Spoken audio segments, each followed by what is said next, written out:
I'm going to share something because the hour is getting late. I'll be brief. And I think I might have said this before. When I ETS from the United States Army after serving proudly for 5.5 years, 1 year out, I was displaced. I was homeless.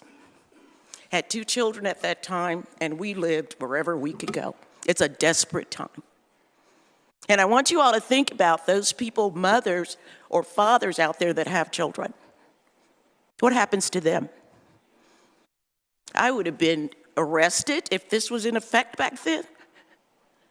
It could have changed the course of my life. I might not even be here in this room right now if I had been arrested, and my children possibly in foster care. We're creating problem on top of problem on top of problem for these individuals.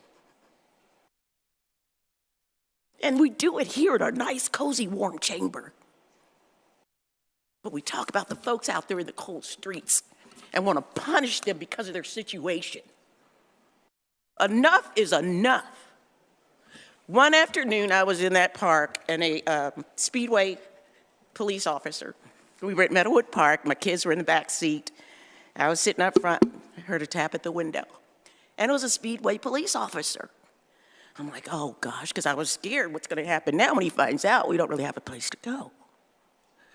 Well, he asked me about what was going on, and I shared it. I told him everything in hopes that he could help.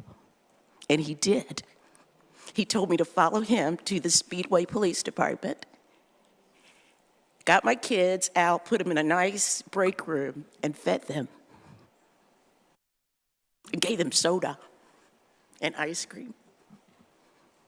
He invested time in me. Let's invest time in our friends that are in the streets.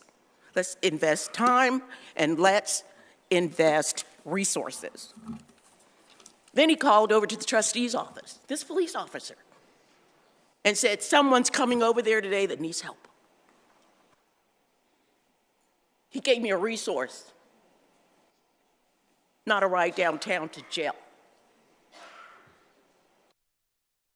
I got 4 nights in a hotel, and that gave me enough time to regroup, to make sure my kids were clean and were in the air conditioning.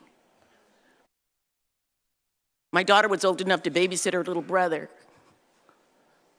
And I would go out looking for jobs during the day because they were housed. They had somewhere to be and be safe.